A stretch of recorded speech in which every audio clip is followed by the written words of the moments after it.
alta frecuencia. Todo indicaba que el enemigo estaba allí, esperándolo.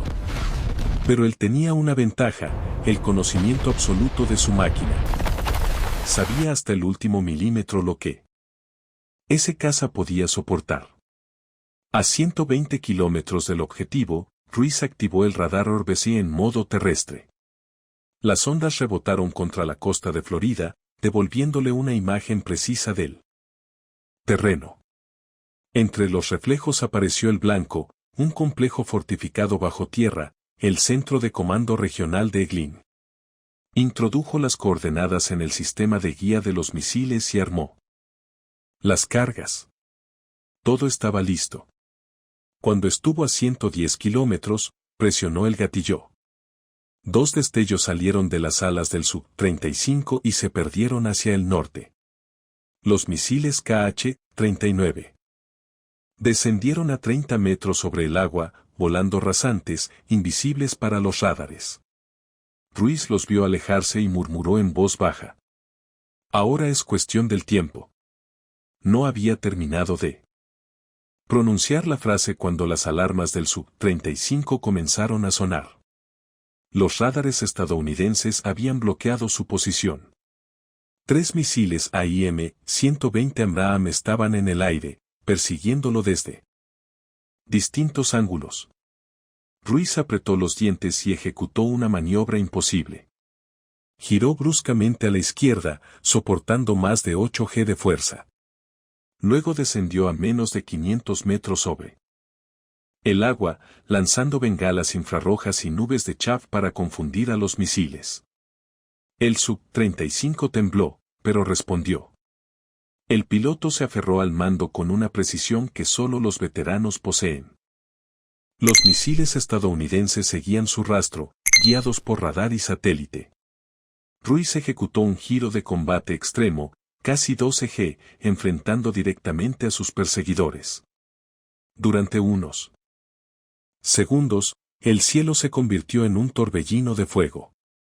El primer Abraham pasó a pocos metros de su cabina antes de estallar. El segundo perdió su señal y se desvió hacia el mar. El tercero lo alcanzó de refilón, dañando el motor derecho. El Sub-35 se sacudió violentamente. Luces rojas comenzaron a parpadear en el tablero. El empuje se redujo drásticamente. Pero Ruiz no pensó en eyectarse. Descendió aún más, volando a 50 metros sobre el mar, tan bajo que el radar estadounidense lo perdió entre la curvatura del horizonte. El avión herido siguió volando hacia el sur, mientras, detrás de él, sus 2 misiles avanzaban implacables hacia el corazón de Florida. Ruiz sabía que probablemente no viviría para ver el resultado. Pero siguió volando. No por órdenes, ni por gloria, sino porque en el silencio del cockpit había algo más grande que la victoria o la derrota. Había orgullo. Había propósito. Y sobre todo, había la certeza de que, aunque el mundo lo olvidara, su vuelo quedaría grabado para siempre en el eco del Caribe. Tormenta sobre el Caribe, tormenta sobre Florida. El sol se hundía en el horizonte cuando los radares estadounidenses detectaron los 2 objetos que cruzaban el Golfo de México. Volaban a más de 2.700 kilómetros por hora, a una altitud de apenas 30 metros sobre el mar. Demasiado rápido, demasiado bajo. Demasiado tarde para ignorarlos. El sistema Patriot Advanced Capability 2 lanzó la alerta. 2 misiles enemigos, posiblemente KH-39, se aproximaban desde el sur. El tiempo estimado de impacto, 24 minutos. En el centro de mando de Eglin, Florida, el comandante James O'Donnell asumió el control. Sabía que no había margen para el error. Si los misiles atravesaban la defensa, el corazón del Comando Aéreo del Caribe sería destruido. Las sirenas se activaron. Los aviones F-15 Eagle despegaron en formación para interceptar. En tierra, las baterías Patriot giraron sus lanzadores hacia el mar. Los operadores miraban las pantallas verdes donde 2 puntos luminosos avanzaban implacables. La tensión era casi física. El aire vibraba con la mezcla de miedo y adrenalina. A 90 kilómetros del objetivo, las señales se intensificaron. Los rádares de largo alcance confirmaron el rumbo.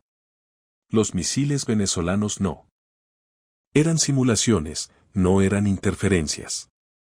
Eran reales, y volaban directo hacia Florida. En ese momento, O'Donnell dio la orden. Intercepción inmediata. Fuego autorizado. 4 misiles Patriot. Se elevaron en el aire, dejando tras de sí columnas de fuego que rasgaron el cielo nocturno.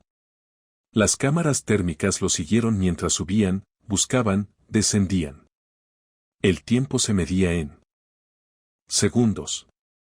Los dos KH-39 volaban rasantes, siguiendo la curvatura del mar. Sus sistemas de navegación inercial comparaban en tiempo real el terreno con las imágenes almacenadas. Cada ola, cada reflejo, cada cambio de temperatura servía para corregir su curso. Eran máquinas diseñadas para atravesar defensas, creadas para llegar a su objetivo sin importar cuántas barreras encontraran. A 60 kilómetros, sus buscadores infrarrojos se activaron. Captaron las firmas térmicas del complejo militar en tierra. Corrigieron la trayectoria y se alinearon para el impacto final. El reloj corría. Los Patriot descendían desde el cielo, los KH-39 subían desde el mar. 2 líneas de fuego a punto de cruzarse. Los operadores contuvieron la respiración. El sistema Aegis confirmó, contacto visual múltiple. A 35 kilómetros, los misiles estadounidenses obtuvieron el bloqueo total. 2 explosiones sacudieron la noche. Durante un segundo, el cielo sobre el Golfo se iluminó con un resplandor blanco. Fragmentos de metal incandescente cayeron al mar. Las pantallas del centro de mando se tiñeron de verde. Objetivos neutralizados. Impacto evitado. El alivio fue instantáneo, pero nadie habló. Todos sabían que acababan de rozar el desastre. El Caribe había vuelto a respirar, pero el corazón de todos seguía latiendo al ritmo del radar. Mientras tanto, al sur del Golfo, el Sub-35 del coronel Ruiz continuaba su vuelo herido. Uno de sus motores estaba casi destruido, el otro apenas sostenía el peso del avión. Había escapado de los cazas enemigos, pero no del destino. A 70 kilómetros de la costa de Florida, el combustible se agotó por completo. Ruiz miró el tablero vacío, respiró hondo y jaló la palanca de eyección. El asiento explotó hacia arriba. El avión, sin potencia, cayó al mar a más de 300 kilómetros por hora. El impacto levantó una ola que se desvaneció en segundos. El Sub-35 se hundió lentamente en las aguas oscuras del Golfo. Solo el paracaídas blanco de Ruiz quedó flotando sobre el vacío, moviéndose con el viento. Durante 14 horas, el piloto venezolano sobrevivió entre las olas. El amanecer lo encontró exhausto, flotando bajo un cielo inmenso. A las 8:14 de la mañana, un helicóptero de la Guardia Costera estadounidense lo localizó. Fue rescatado sin resistencia. Un hombre solo, un enemigo sin guerra. El mundo nunca supo lo cerca que había estado del abismo. En menos de 24 horas, una simple lectura de radar se había transformado en un enfrentamiento aéreo, una operación de largo alcance y una amenaza real de guerra abierta entre dos naciones. Ningún misil impactó. Ningún disparo confirmó la guerra. Pero el Caribe nunca volvió a ser el mismo. Tormenta sobre el Caribe, las sombras del Caribe. El amanecer sobre el Caribe llegó con una calma extraña. El mar parecía haber olvidado la tormenta de la noche anterior. Solo quedaban algunas manchas de combustible flotando sobre el agua, el eco distante de una explosión perdida, y un silencio que pesaba más que el ruido de cualquier batalla.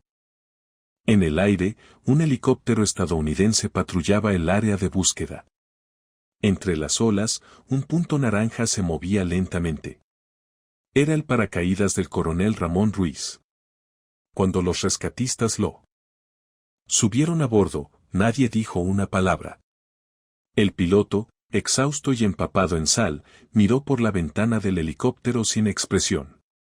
A lo lejos, el sol nacía sobre un mar que parecía infinito. Durante el vuelo de regreso, Ruiz permaneció inmóvil. No pidió ayuda, no hizo preguntas. Sabía que había fallado su misión, pero también sabía que había sobrevivido a lo imposible.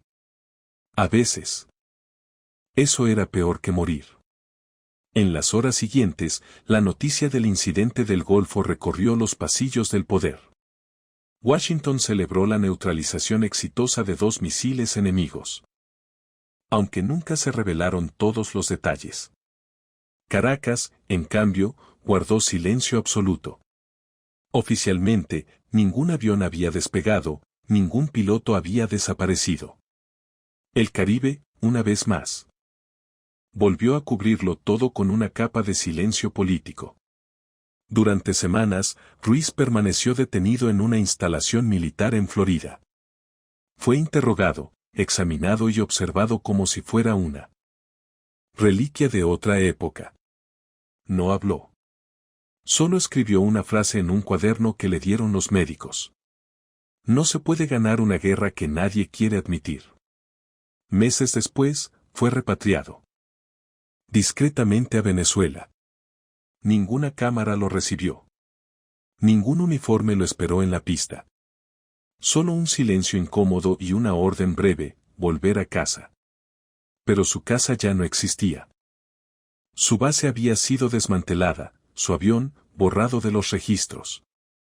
De Ramón Ruiz, el halcón del Caribe, solo quedaba un nombre en un informe clasificado y una fotografía en blanco y negro. Mientras tanto, el USS Mason volvió a patrullar las mismas aguas. Sus radares giraban con la misma rutina, sus motores rugían con la misma fuerza. Pero cada vez que el mar se agitaba o el radar mostraba un eco extraño, los marineros recordaban aquella noche. La noche en que la guerra casi comenzó. A finales de ese año, un documental interno del Pentágono clasificó el incidente como evento tipo Delta, categoría reservada para situaciones que pudieron escalar en conflicto global. En los márgenes del informe, alguien escribió a mano. El Caribe sobrevivió, pero no volvió a dormir. Igual. En Venezuela, los rumores sobre el vuelo del halcón se convirtieron en leyenda. Algunos decían que Ruiz seguía vivo, retirado en las montañas. Otros, que había desaparecido en el mar, junto con su avión. Pero todos coincidían en algo, su vuelo había cambiado la historia. No porque hubiera ganado, sino porque había demostrado que la guerra puede comenzar, incluso cuando nadie la quiere. Hoy, cuando el sol cae sobre el Golfo y el viento sopla desde el sur, algunos pescadores aseguran haber visto un destello bajo las olas, como una sombra metálica que se mueve en silencio. Dicen que es el halcón, volviendo a casa. Otros piensan que es solo el reflejo de una vieja historia. Una historia que el mar nunca terminó de contar. El Caribe volvió a ser azul. Pero no volvió a ser inocente. Sus aguas siguen guardando los secretos de una noche que casi cambió el mundo. Y cada radar que gira sobre esa línea de horizonte recuerda la misma lección. Que el silencio, a veces, es lo único que separa la paz del fin.